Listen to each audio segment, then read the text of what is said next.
오늘은 대강절 혹은 대림절의 첫 번째 주일입니다. 성탄절을 맞이하기 전 4주간 동안 메시아의 탄생을 기다리며 보내는 기쁨과 소망의 절기입니다. 그래서 십자가에 걸려있는 이 보라색도 기다림을 상징하는 색깔로 그렇습니다.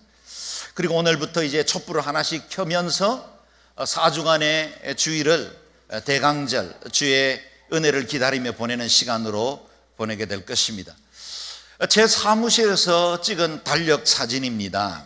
달력을 보면 25일이 성탄절이고 그전 4주일을 대강절로 지킵니다. 우리가 사용하는 일반 달력은 그레고리력이라고 부르는, 그래서 1월 1일이 새해의 첫날이지만 교회가 전통적으로 사용한 교회력의 새해 첫 주일은 대강절 첫 주일입니다. 그래서 교회 절기로 보면 오늘이 새해 첫날에 해당됩니다. 다시 말해 오늘 새해 첫 주일 하나님 앞에 예배함으로 한 해를 열게 되었다는 것입니다. 인류 최대의 사건인 예수 그리스도의 탄생을 기점으로 해서 AD와 BC가 나누어지는 것처럼 예수 그리스도의 탄생을 기다리는 대강절 첫 주일을 통해 우리는 한 해의 시작을 갖는 의미 있는 날이라 그렇게 할 수 있겠습니다. 오늘 교회 국내 캠퍼스는 이번 대강절 4번의 주일을 그리스도의 예표가 된 구약의 4명의 성경 인물을 중심으로 강해하려고 합니다. 예수 그리스도의 성탄은 역사 속에서 이루어졌습니다. 어느 날 이만 초자연적인 신비만으로 이루어진 것도 아니고 또 역사 속 인물로 강림하신 것만도 아닙니다. 이 둘을 다 포함합니다. 그래서 성탄은 신비와 실제라는 것이 공존하는 신비로운 절기입니다.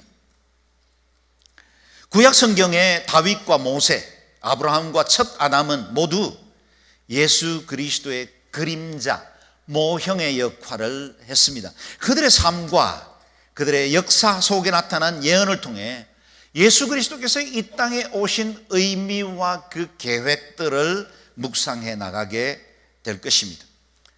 또한 우리 주님은 초림하셨을 뿐만 아니라 재림하시는 주님이십니다. 그래서 초림하실 때 예수 그리스도는 아기의 모습으로 무능한 채로 이 땅에 오셨지만 재림하시는 그리스도는 세상을 심판하실 심판주로, 왕으로 이 땅에 다시 오게 될 것입니다. 그 때문에 대강절은 과거에 그리스도의 강림을 기념하는 절기로 그치지 않고 다시 오실 그리스도를 대망하는 절기입니다. 우리 주님 오실 날을 더욱 사모함으로 은혜와 감격으로 맞이하는 귀한 성탄 절기가 되시기를 주의 이름으로 축원합니다. 그리스도의 강림을 사모하는 마음으로 괜찮으시다면 다 함께 자리에 일어나서 찬송가 104장을 함께 고백하도록 하겠습니다.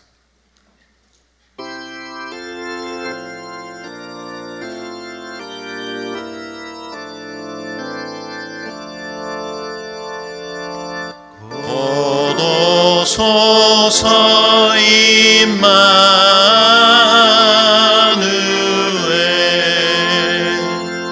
오 구하소서 이스라엘 그 포로 생활 고달파 메시아 기다립니다.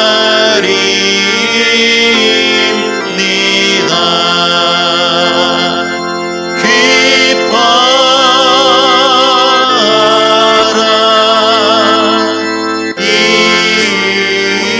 이스라엘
자리에 앉으시겠습니다. 그리스도의 임재와 그리고 다시 오심을 기다리며 사모하는 마음으로 보내는 귀한 절기가 될 수 있기를 바랍니다.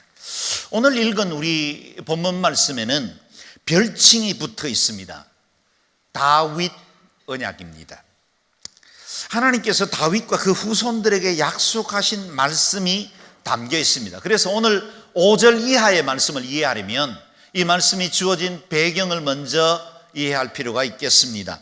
1절에서 4절 말씀을 함께 읽어보겠습니다. 시작. 여호와께서 사방의 모든 적으로부터 다윗을 지켜주셨기 때문에 그는 이제 자기의 왕궁에서 살게 됐습니다. 다윗이 예언자 나단에게 말했습니다. 나는 여기 백향목 왕궁에 사는데 하나님의 궤는 아직도 장막에 있습니다. 그러자 나단이 왕에게 말했습니다.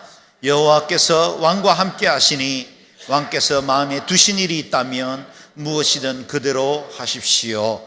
그날 밤 여호와께서 나단에게 오셔서 말씀하셨습니다. 아멘. 이 말씀의 배경은 아마도 다윗의 통치 말기에 있었던 일인 것 같습니다.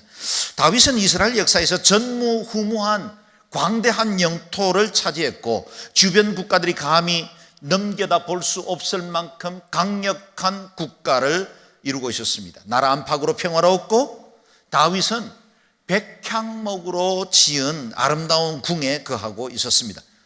그야말로 성공한 인생이요, 부러울 것 없는 자리까지 이르렀습니다. 그런 풍요로움을 누리다가 문득 법궤를 모셔놓은 성막을 보면서 그 마음속에 경건한 불편함이 일어나기 시작했다는 것입니다. 지금까지 자신의 믿음을 바로 지켜준 선지자 나단에게 그 마음을 토로합니다. 나는 여기 백향목 왕궁에 사는데 하나님에게는 아직도 장막에 있습니다. 가끔씩 어느 한순간에 일어나는 영적 각성, 깨달음이 있지 않습니까? 내가 이렇게 살면 안 되는데, 지금까지 내가 받은 은혜가 얼마나 크고 놀라운데 내가 그것 잠깐 망각하고 있었던 건 아닌가, 그런 생각들이 들 때가 있지요. 베들레헴의 목동에 불과했던 자신을 하나님은 은혜로 왕이 되게 하셨고, 지금 이렇게 엄청난 제국을 형성하고 또 백향목으로 만든 아름다운 궁에 거하게 하셨다는 것입니다. 그런데 온 땅에 가장 위대하신 하나님의 임재를 증가하는 법궤는 천과 가죽으로 만든 임시 텐트 안에 머물러 있다는 것, 그것을 깨닫게 된 것입니다. 자신이 누리는 모든 복이 송구해지기 시작한 시점입니다. 이 다윗의 마음에 대해 듣게 된 나단 선지자는 즉각적으로 환영의 뜻을 나타냅니다. 여호와께서 왕과 함께 하시니 왕께서 마음에 두신 일이 있다면 무엇이든 그대로 하십시오. 선지자로서는 얼마나 고마운 일이겠습니까? 다윗이 모든 것이 편안하고 잘 될 때, 안락하고 제국이 번성하고 있을 그때 하나님을 기억했다는 것, 그건 정말 칭찬할 만한 일이고 귀한 일이죠. 오히려 자신이 가진 부와 힘으로 하나님을 위해서 무엇을 할 수 있을까 경건한 고민을 하게 되었다는 것입니다. 일반적으로 사람들은 어려울 때는 하나님을 찾고 주님 앞에 열심히 예배하고 기도하다가도 그것이 응답되고 내 생활이 편안해지면 점점 안일해지고 주의 그 복음으로부터는 멀어지는 경향들이 많이 있지요. 만약에 상가를 빌려 예배하는 교회에 한 성도가 목사를 찾아와서, 목사님 이렇게 예배할 수는 없지 않습니까? 제가 큰 헌금할 테니 우리 교회 건축 시작합시다, 그렇게 말한다면 얼마나 목회자로서는 기쁘고 감사하겠습니까? 아마 나단의 마음이 그랬을 것입니다. 나단은 하나님도 같은 마음을 끝이라고 단정하고 왕의 마음에 두신 계획 그대로 하시라고 축복했습니다. 그러나 다윗의 선한 의도는 하나님께서 받으셨지만 성전을 짓겠다는 그의 계획은 기각되었습니다. 바로 그날 밤에 여호와께서 나단에게 오셔서 말씀하셨습니다. 충분히 시간을 두고 고려하지도 않았습니다. 하나님이 환경을 통해서 점진적으로 깨닫게 한 것도 아닙니다. 왕께서 원하는 대로 하십시오 라고 말했던 그 나단을 그 밤에 하나님이 찾아가셔서 거절의 말씀을 응답으로 주셨다는 것입니다. 5절 7절 5절에서 7절까지 오늘 우리 본문이지요. 읽어보겠습니다. 시작. 가서 내 종 다윗에게 말하여라. 나 여호와가 말한다. 네가 나를 위해 내가 있을 집을 지어주겠느냐? 내가 이스라엘 자손들을 이집트에서 이끌어낸 그날부터 오늘까지 나는 집에 있은 적이 없고 장막이나 회막을 거쳐 삼아 이리저리 옮겨 다녔다. 내가 온 이스라엘 자손들이 옮겨가는 곳마다 내 백성 이스라엘을 돌보라고 명령한 이스라엘 지파 가운데 누구에게든 왜 내게 백향목을 지어주지 않았느냐 그 말한 적이 있느냐. 하나님께서 나단에게 두 가지 질문을 던지십니다. 첫째, 내가 나를 위해서 내가 있을 집을 지어줄 수 있다고 생각하느냐. 둘째 질문은 더 직설적이죠. 왜 내게 백향목 집을 지어주지 않았냐고 내가 언제 요구한 적이 있었느냐. 그렇습니다. 하나님이 인간의 손으로 지은 그 집에 머물 수가 있겠습니까? 하나님은 또한 우리에게 집을 지어달라고 요청하시는 분도 아닙니다. 오늘 본문 말씀은 교회 건축을 할 때 목회자들이 자주 인용해서 쓰는 말씀이긴 하지만 우리 하나님은 인간이 만든 집에 거하실 수 있는 분이 아닙니다. 우리가 이곳을 하나님의 집이라고 부른다면 이미 잘못된 전제에서부터 출발한 겁니다. 온 우주가 하나님 거하시는 곳이요, 그리고 우리가 어디로 가든지 어떤 형편에 처해 있든지 우리 하나님은 거기 함께 거하시는 분이십니다. 사람들은 종교적인 색채가 짙은 웅장하고 아름다운 교회나 성당을 지으면 그곳에 하나님의 강력한 임재가 임할 것이라고 착각합니다. 그러나 어찌 이 땅에 하나님의 임재를 담을 수 있을 만한 집이 있을 수 있겠습니까? 건축 기간만 110년이 걸렸다는 바티칸 성 베드로 성당의 그 엄청난 대리석 건물이면 하나님의 임재를 드러낼 수 있을까요? 유명한 건축가 가우디가 설계했다는 바르셀로나 130년을 건축했지만 아직도 미완의 건물로 남아있는 그 건물이면, 그래서 사그리다 파밀리아 성당이면 하나님의 위엄을 충분히 드러낼 수 있을까요? 그럴 수 없다는 것입니다. 어떤 건축물이 하나님의 광대하심과 위엄을 제대로 담을 수 있으며 사람이 만든 어떤 공간이 하나님의 임재를 모셔드릴 수 있겠습니까? 솔로몬이 성전을 지어서 고백하던 말씀 그대로이죠. 하나님이 참으로 땅에 거하시리까? 하늘과 하늘들의 하늘이라도 주를 용납하지 못하겠거든 하물며 내가 건축한 이 성전이오리까? 하늘들의 하늘이라도 우리 하나님을 담을 수는 없습니다. 우리 하나님은 집이 필요한 분이 아니십니다. 사람이 만드신 집에 거하시는 분도 아니십니다. 하나님의 특별한 임재가 드러나는 공간은 분명히 있습니다. 우리가 늘 예배하고 기도하는 그 처소는 하나님의 그 특별한 역사들이 나타나기도 합니다. 그렇다고 해서 그곳이 하나님을 제한할 수 있는 공간이 될 수는 없다는 것입니다. 오히려 하나님은 이스라엘이 움직일 때마다 장막을 치고 광야에서 이동할 때마다 그곳 가운데 임재를 드러내셨던 하나님이십니다. 무소부재하십니다. 아니 계신 곳이 없고 가지 못하는 곳이 없는 하나님이십니다. 하나님은 나단의 입을 빌어서 다윗에게 이 사실을 다시 기억하게 하십니다. 이어지는 말씀 16절까지의 말씀을 다윗의 언약이라고 부를 수 있는 이 중요한 말씀들입니다. 하나님께서 거하실 집을 지어드리겠다는 다윗의 그 순수한 마음을 하나님은 받으셨지만 성전 건축에 대한 새로운 관점으로 다윗을 변화시키기를 원하셨다는 것입니다. 내가 거할 집을 짓는 게 아니다. 내가 너의 집을 지어가고 있다는 것입니다. 그리고 앞으로 다윗의 집에 베푸실 하나님께서 다윗의 왕가와 왕국 그리고 이후에 이어질 그 후손들을 통해서 지어갈 그 집에 5가지 언약을 허락하여 주셨습니다.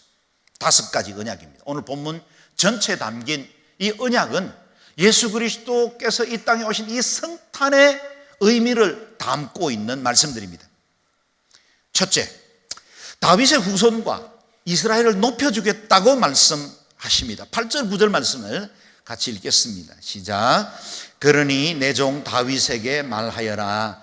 전능하신 여호와께서 말씀하신다. 내가 양떼를 따라다니던 너를 목장에서 데려다가 내 백성 이스라엘의 통치자로 삼았다. 내가 어디로 가든지 내가 너와 함께 했고 네 앞에서 내 모든 원수들을 끊어내었다. 그러니 이제 내가 이 땅의 위대한 사람들의 이름처럼 내 이름을 위대하게 만들어 주겠다. 아멘. 양떼를 치던 그것이 생업이었던 베들레헴의 작은 가정에, 그것도 말지 아들, 아버지조차도 주목해보지 않았던 그 아들을 하나님이 들어서 이스라엘의 목자로, 이스라엘의 왕으로 삼아주셨다는 것입니다. 그렇게 기가 막힌 인생의 대전환을 이루신 분은 바로 하나님 자신이다라는 말씀을 하고 계시는 것입니다. 세우셨을 뿐만 아니라 책임도 지십니다. 다윗이 전쟁터로 가든지 광야에 머물든지 하나님은 언제나 그와 함께 하셨고, 수많은 생명의 위협을 무릅쓰고 걸어야 했던 그 인생의 곡절 가운데도 하나님은 다윗의 이름을 위대한 이름으로 변화시켜 주신 것입니다. 하나님께서 다윗에게 약속하신 그 언약이 무엇입니까? 내가 내 집을 세우는 것이 아니라 내가 너의 인생을 세워왔다고 하십니다. 그렇습니다. 하나님은 인간의 도움이나 헌신이 필요한 분이 아닙니다. 간혹씩 우리의 헌금이나 시간을 받아서 부족함을 채워가고 하나님의 뜻을 이루어 가시는 연약한 하나님이라고 착각해서는 안 됩니다. 하나님은 온 세상의 주인이십니다. 이것을 인정하는 것이 복음입니다. 다윗은 자신이 뭔가를 해서 하나님의 집을 지으려고 했지만 하나님은 아니다, 내가 너의 인생을 짓겠다. 그것이 복음이죠. 은혜라고 우리가 부르는 것입니다. 내가 노력해서 공로를 쌓아서 선행하고 적선하고 종교적인 노력을 해서 마인드 컨트롤과 내가 수많은 종교적 공로를 쌓아서 하나님의 은혜 가운데 나아가는 것이 아니라 하나님이 우리에게 오셔서 그분의 은혜를 값없이 베풀어 주신 것입니다. 만약 저와 여러분이 어떤 교회 일들에 봉사하고 섬기고 있는 일이 있다면 그건 내가 수고하고 애써서 양지 온누리교회나 또는 한국교회를 위해서 봉사하고 공헌하는 게 아니고 하나님 베풀으신 은혜에 대한 우리의 감격과 즐거움에 찬 응답에 의한 고백이어야 한다는 거예요. 예배로부터 흘러나오지 않는 사역은 다 원망과 불평으로 끝납니다. 사람들이 알아주지 않고 내가 수고하고 애쓰는 것에 대해서 인정하지 않으면 금세 섭섭한 마음들이 들기 시작합니다. 예배 감격, 그것은 예수 그리스도께서 베풀어 주신 그 전적인 은혜를 받은 자답게 내가 주의 나라를 위해서 작은 것이라도 드리고 싶습니다. 그 고백이 봉사가 되어야 한다는 것입니다. 저와 여러분이 아버지라고 부르는 여호와 하나님은 전능하신 분이십니다. 내가 그 무엇으로 하나님의 일을 하고 있다고 착각하는 순간 공로주의에 빠지거나 자기 의에 걸려 넘어지기가 쉽습니다. 지금까지 살아온 모든 것이 하나님의 은혜입니다. 지난 한 해 여기까지 우리를 이끌어 주신 에베네셀의 하나님, 그 은혜를 기억하십시다. 다윗에게 베푸신 은혜가 저와 여러분의 인생에도 그대로 임했다는 것을 우리는 오늘 본문을 통해서 발견하게 됩니다. 우리 하나님은 우리를 높여주셨죠. 뿐만 아니라 우리가 어디로 가든지 함께 하셨고 보호해 주셨습니다. 우리를 사망과 죄의 원수로부터 지켜주셨습니다. 우리를 하나님의 자녀라 불릴 수 있도록 이름을 높여 주셨습니다. 이렇게 우리를 세워주신 분을 우리는 임마누엘, 하나님이 우리와 함께 하셨다라고 고백하는 것입니다. 예수 그리스도의 이름은 임마누엘, 우리와 함께 하신다는 뜻을 갖는 것도 이 때문입니다. 하나님께서 두 번째 주신 그 언약은 다윗의 왕조를 영원하고 견고하게 세우실 것이라 말씀하십니다. 10절, 11절 말씀을 함께 읽겠습니다. 시작. 그리고 내 백성 이스라엘을 위해 한 곳을 정해 그들이 뿌리를 박을 터전을 주고 그들이 다시는 옮겨 다니지 않도록 할 것이다. 또한 전처럼 악한 사람들이 그들을 더 이상 해치지 못하게 하며 내가 사사들을 세워 이스라엘을 다스리게 했던 때와는 같지 않게 할 것이다. 내가 또 너를 내 모든 원수들로부터 구해내어 평안하게 할 것이다. 나 여호와가 직접 너를 위해 왕조를 세울 것을 선포한다. 아멘. 나 여호와가 직접 너를 위해 왕조를 세울 것을 선포한다. 다윗은 하나님의 집을 짓겠다고 그대의 순수한 마음으로 고백을 했지만 하나님은 오히려 다윗의 왕조를 세워가겠다고 말씀하십니다. 이스라엘의 뿌리박을 터전이 어디입니까? 시온산, 예루살렘을 중심으로 한 다윗 왕국입니다. 이전에는 하람의 떠돌이 나그네로 유목민으로 살아야만 했었습니다. 이집트에서는 노예살이로 주권 없는 민족으로 살아야 했습니다. 그러나 이제는 뿌리박을 터전을 주신 것입니다. 다윗의 왕국을 견고하게 하겠다고 하셨습니다. 이전에 사사들이 다스리면서 이스라엘이 외적과 싸울 때는 혼란스럽고 유약한 민족이었습니다. 주변 강대국의 종로로 타며 살아갈 때가 많았습니다. 그러나 다윗의 언약이 증거합니다. 악한 원수들이 더 이상 그들을 해치지 못하게 될 것이다. 최후에 이루어질 승리를 예표합니다. 실제 다윗 이후에 이스라엘의 역사가 그렇게 편안했고 외적의 침입도 없었던 그런 시절만 보냈습니까? 그렇지 않다는 걸 우리는 잘 압니다. 오히려 이후에도 이스라엘은 지속적으로 침략을 받았고 아수르와 바벨론에 의해서 결국 포로로 끌려가고 흩어져야만 했습니다. 북왕국은 기원전 722년 아수르 살마네셀에게, 남왕국은 586년 느부갓네살 바벨론에 의해서 멸망당해야만 했습니다. 그렇다면 다윗에게 오늘 주신 이 말씀이 언약이 지켜지지 않았다는 말입니까? 적어도 세속의 역사의 관점만 보면 그렇게 보일 수도 있습니다. 그러나 말씀을 더 깊이 묵상해 보면 하나님의 다른 계획들을 알 수 있습니다. 그들의 굴곡진 역사를 통해 하나님은 백성들의 마음을 메시아 대망으로 돌이키게 하셨습니다.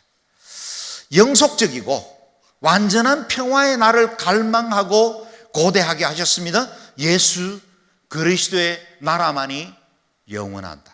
이런 사실을 그들로 깨닫게 된 것입니다. 그 나라에 들어간 자만이 안전하고 평화를 누릴 수 있습니다. 육신의 후손, 다윗의 후손을 통해서는 이루어지지 않았지만 장차 오실 하나님의 아들을 통해 이루실 새로운 나라를 꿈꾸게 하십니다. 그래서 항상 다윗의 왕가를 통해서 주어진 예언은 이중적 성취를 이룹니다. 다윗의 시대에 그리고 그 이후에 메시아를 통해서 이룰 이중적 성취를 갖습니다. 셋째 언약은 다윗의 후손을 통해서 성전을 건축하게 하실 것이라 그랬습니다. 12절 13절 읽어보겠습니다. 시작. 내 날들이 끝나고 내가 내 조상들과 함께 잠들 때 내가 내 몸에서 나올 내 자손을 일으켜 내 뒤를 잇게 하고 내가 그의 나라를 든든히 세울 것이다. 그가 내 이름을 위해 집을 세울 것이고 나는 그 나라의 보좌를 영원히 세워줄 것이다. 아멘. 이 언약의 말씀은 1차적으로는 다윗의 아들 솔로몬에게서 이루어집니다. 다윗은 전쟁으로 인해서 너무 많은 피를 그 손에 묻혔기 때문에 성전 건축에 대한 자격을 얻지 못했습니다.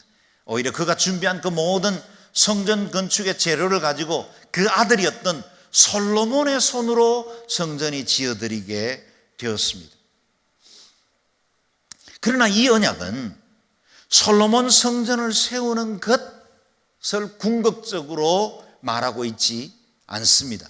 솔로몬의 화려한 성전도 세월이 지난 후에는 이방인들의 손에 의해서 돌 위에 돌 하나도 남지 않을 만큼 처절하게 파괴되는 역사가 있었습니다. 그래서 성전은 솔로몬의 성전 이후에 3번에 걸쳐서 성전 재건이 이루어집니다. 그와 같은 성전 재건이 무너지고 또 세워져야 할 만큼 성전은 완전하고 영원한 것이 아니었습니다. 그런데 오늘 본문에 보면 내가 내 이름을 위해서 집을 세울 것이고 그 나라의 보좌를 영원히 세워줄 것이다 그랬습니다. 그 영원은 결코 육신의 이스라엘에서는 이루어지지 않았습니다.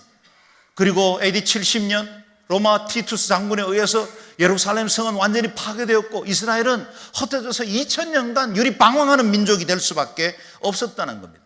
민족을 통해서는 이루어지지 않았습니다. 그 언약은 갈보리산, 그 시온의 언덕에서 예수 그리스도를 통해서 온 열방 가운데 새로운 언약으로 이루어지게 된 것입니다. 영원한 성전은 돌과 나무, 황금과 비단으로 세우는 것이 아닙니다. 영원한 성전은 십자가에서 찢기신 그리스도의 몸 안에서 세워지고 맙니다.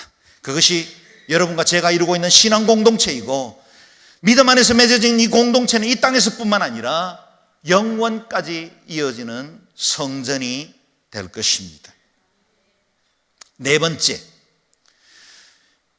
언약은 다윗의 후손을 아들 삼고 하나님은 그들의 아버지가 되실 것이라 하십니다. 이 언약은 더욱더 우리에게 놀라움을 주죠. 14절 15절 말씀을 읽어보겠습니다. 시작.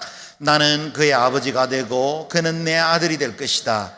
그가 잘못을 저지르면 사람이라는 막대기와 인생이라는 채찍으로 그를 징계할 것이다. 그러나 내 사랑은 결코 그를 떠나지 않을 것이다. 내가 내 앞에서 없앤 사울에게서 내 사랑을 거둔 것처럼 하지는 않을 것이다. 아멘. 하나님께서 다윗의 자손들에게 주신 가장 큰 축복이 있다면 바로 오늘 말씀이지요. 바로 자녀 삼아 주신다는 사실입니다. 자녀가 될 자격이 있어서도 아닙니다. 자녀다운 삶을 살 것이라고 기대해서도 아닙니다. 전적인 하나님의 은혜로 선택하셨고 우리를 하나님의 자녀로 일방적인 은혜의 선물로 주신 것입니다. 내가 너를 구속하였고 내가 너를 지명하여 불렀나니 너는 내 것이라. 이스라엘을 모든 민족 가운데 장자로 구별하여 세우신 하나님의 일방적 은혜였습니다. 성탄의 주인으로 이 땅에 오신 예수 그리스도 안에서 하나님은 모든 사람들을 자녀로 초대하십니다. 영접하는 자 곧 그 이름을 믿는 자들에게는 하나님의 자녀가 되는 권세를 주시겠다고 하셨습니다. 이전에는 그리스도 바깥에 있었고 외인이요 소망이 없었고 원수된 자로 있었던 우리를 부르셔서 주님이 십자가의 중간에 막힌 담을 허무시고 우리를 영원한 하나님의 자녀 백성으로 삼아 주신 것입니다. 이제는 그의 소유된 백성이 되었습니다. 히브리서 11장 16절 말씀을 같이 읽어보겠습니다. 시작. 그들이 이제는 더 나은 본향을 사모하니 곧 하늘에 있는 것이라. 이러므로 하나님이 그들의 하나님이라 일컬음을 받기를 부끄러워하지 아니하시고 그들을 위하여 한 성을 예비하셨느니라. 아멘. 때로 우리 자녀들이 범죄를 하거나 사회적인 지탄을 받는 일들을 하면 자녀를 진심으로 사랑하고 있는 부모라도 때로 자녀가 부끄러울 때가 있죠. 그런데 우리 하나님은 우리처럼 부족하고 허물 많고 자주 넘어지는 연약한 이들이지만 우리를 자녀라 부르는 것을 부끄러워하지 않으신다 그랬습니다. I'm so proud of you. 우리 각 사람들에 대해서 하나님은 자랑스러워하시고 우리 각인의 인생을 보배롭고 존귀하게 빚어가시는 하나님이십니다. 그래서 예수 그리스도 안에 거듭난 모든 사람들은 하나님 앞에 보배롭고 존귀하며 영원한 하나님의 백성으로 구별되게 된 것입니다. 하늘에 예비된 우리의 집이 따로 있습니다. 하나님을 위해 집을 지으려고 하지 말고 공로를 쌓으려고 하지 말고 나를 위해 지어주신 우리 인생을 위한 하늘의 집을 사모하며 살아가는 저와 여러분 되시기를 주의 이름으로 축원합니다. 아멘. 자녀들이 누굽니까? 자녀들은 상속자들입니다. 하나님의 나라를 유업으로 이을 자입니다. 이 유업을 이을 자를 세우기 위해서 하나님은 때로 시련과 고난도 받게 하십니다. 오늘 본문에 보면 그가 잘못을 저지르면 사람이라는 막대기와 인생이라는 채찍으로 그를 징계할 것이라 그랬습니다. 여러분, 나를 어렵게 하는 사람이 있습니까? 혹시 내 인생의 길을 가로막고 나에게 인생의 걸림돌이 된 것처럼 그렇게 내 마음을 어렵게 한 그런 사람을 기억하고 있습니까? 하나님은 이와 같은 과정들을 통해서도 이스라엘 백성들을 온전한 하나님의 백성으로 세우심 같이 우리를 그리스도의 사람으로 세워가기를 원하십니다. 이스라엘은 언약을 가진 백성이었기 때문에 다른 민족들보다 더 자주 하나님의 징계를 받아야만 했습니다. 악으로 보면 바벨론과 아수르의 악이 이스라엘의 죄악보다 훨씬 더 컸습니다. 우상숭배로 보면 이집트의 우상은 이스라엘의 우상과는 비교할 수 없을 만큼 참남한 것들이 많았습니다. 도덕적 타락은 헬라나 로마가 훨씬 더 심했습니다. 그럼에도 불구하고 하나님은 그 많은 악들을 개의치 아니하시고 오히려 하나님 선택하신 이스라엘 백성들을 향해 채찍을 드셨습니다. 하나님의 자녀이기 때문입니다. 거룩한 백성, 언약을 가진 백성이기 때문에 하나님은 채찍을 들어서라도 우리를 정결하고 거룩한 백성으로 빚어가십니다.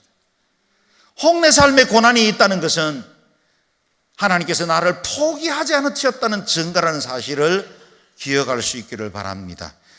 우리는 사생자와 같이 버림받은 자가 아닙니다. 우리 마음대로 살아도 좋도록 방치된 인생이 아니라 하나님은 어찌하든지 우리를 온전한 하나님의 사람으로 빚어가도록 때로는 인생의 채찍과 막대기로라도 우리를 아름답게 빚어가는 하나님의 역사들이 있다는 것입니다. 우리는 다른 신분을 가졌습니다. 약한 몸, 계속된 기도 제목, 경제적인 어려움, 이 모든 것들은 나를 하나님의 사람으로 더욱더 온전하게 빚어가시는 하나님의 손길로 받으실 수 있기를 바랍니다. 다윗의 자손으로 오시는 이 예수 그리스도께서 우리를 경건과 거룩의 본을 끼쳐주시고 우리를 예수 그리스도의 장성한 분량이 충만한 데까지 이르도록 우리를 빚어 가시는 것입니다. 다섯 번째, 하나님은 다윗의 왕국이 영원할 것이라고 보증해 주십니다. 16절 말씀을 같이 읽겠습니다. 시작. 내 집과 내 나라가 내 앞에서 영원히 계속될 것이며 내 보좌가 영원히 서 있을 것이다. 아멘. 하나님께서 약속해 주신 다윗의 왕국은 육체적으로는 역사적으로는 결코 영원하지 않았습니다. 우리가 알고 있는 대로 다윗의 혈통으로 이어지던 남유다 왕국도 결국 바벨론에 의해서 멸망당하고 말았습니다. 왕조 자체가 사라지고 다른 나라의 지배를 받기도 했습니다. 그럼에도 불구하고 하나님이 보증해 주신 다윗의 언약은 변치 않습니다. 어떻게 이루어졌습니까? 다윗의 자손 예수 그리스도를 통해 이루어집니다. 아브라함과 다윗의 자손 예수 그리스도의 계보라. 우리에게는 딱딱해 보이기도 하고 우리가 무슨 의미가 있을까 싶을 만한 이름들이 나열되는 마태복음 1장의 그리스도의 족보가 중요한 이유가 거기 있습니다. 예수 그리스도께서 세운 나라는 영원합니다. 다윗에게 언약하셨던 영원한 나라는 메시아를 통해서 이루어지는 하늘에 속한 나라였습니다. 여기 계시의 이중성이 이어지는 것이죠. 다윗의 언약은 실체가 아닙니다. 그림자였습니다. 모형일 뿐이었습니다. 이제 예수 그리스도 안에서 이 언약은 성취되었습니다. 저와 여러분은 그 언약을 소유한 사람들입니다. 그래서 그 언약을 붙들고 믿음으로 살아갈 때 그리스도께서 다윗을 통해서 이루시기를 원하셨던 그 아름다운 축복을 우리의 인생을 통해서 이루어갈 수 있는 것입니다. 마지막으로 다윗의 언약이 다윗에게 주어졌을 때 그가 어떻게 받아들였는지가 같은 동일한 장에 27절에서 29절 말씀에 기록되어 있습니다. 나단의 말을 듣고 하나님의 음성을 듣고 그가 고백한 것입니다. 같이 한번 천천히 읽어보면 좋겠습니다. 시작. 만군의 여호와여 이스라엘의 하나님이여 주께서 이것을 주의 종에게 드러내며 내가 너를 위해 집을 세우리라 하고 말씀하셨으니 주의 종이 용기를 내어 이런 기도를 올려드립니다. 주 여호와여 주는 하나님이십니다. 주의 말씀은 진실하고 주께서 주의 종에게 이런 좋은 것으로 약속하셨으니 주의 종의 집에 기꺼이 복을 주셔서 그것이 주 앞에서 영원히 지속되게 하소서. 주 여호와여 주께서 말씀하셨으니 주의 종의 집이 주께서 내리시는 복으로 영원히 복을 받게 해 주십시오. 아멘. 이 다윗의 아멘이 저와 여러분의 아멘이 될 수 있기를 바랍니다. 묵상한 말씀에 대해 다윗처럼 고백합니다. 주의 종이 용기를 내어 기도합니다. 종의 집에 기꺼이 복을 주셔서 영원히 지속되게 하옵소서. 종의 집이 영원히 복받게 해 주시옵소서. 아멘. 여러분 다 함께 자리에 일어나십시오. 제가 오늘 다윗의 고백을 가지고 여러분을 축복하고 싶습니다. 여러분 가슴에 두 손을 얹으실까요? 제가 말씀을 읽을 때 조금 전에 읽은 말씀입니다. 여러분 마음에 새기면서 다윗에게 주신 그 언약이 내 언약이 되게 하시고, 우리 부부의 언약이 되고, 우리 자녀들의 언약이 되고, 우리 가문의 언약이 되게 해 주옵소서. 여러분 믿음으로 받으실 수 있길 바랍니다. 제가 읽습니다. 주 여호와여, 주는 하나님이십니다. 주의 말씀은 진실하고 주께서 주의 종에게 이런 좋은 것으로 약속해 주셨으니 주의 종의 집이 기꺼이 복을 주셔서 그것이 주 앞에서 영원히 지속되게 하소서. 주 여호와여, 주께서 말씀하셨으니 주의 종의 집이 주께서 내리시는 복으로 영원히 복을 받게 해 주십시오. 아멘. 제가 기도합니다. 존귀하신 하나님, 저희의 집에 이와 같은 복이 임하게 하여 주셔서 다윗에게 약속하셨던 그 언약이 예수 그리스도 안에서 우리의 삶을 통해 온전히 이루어지게 하여 주시옵소서. 땅에 살지만 하늘에 속한 자로 살게 하여 주옵소서. 육신의 여러 가지 필요 때문에 때로 핍절하고 넘어질 때도 있지만 영원하신 그 언약을 붙들고 매일매일 믿음으로 승리하는 하나님의 사람들이 되게 도와 주옵소서. 이 대강절의 기간에 그리스도를 더욱더 사랑하고 주님의 온전한 뜻을 이루어 나가는 하나님의 백성으로 살게 하여 주시옵소서. 예수님 존귀하신 이름으로 기도드리옵나이다. 아멘.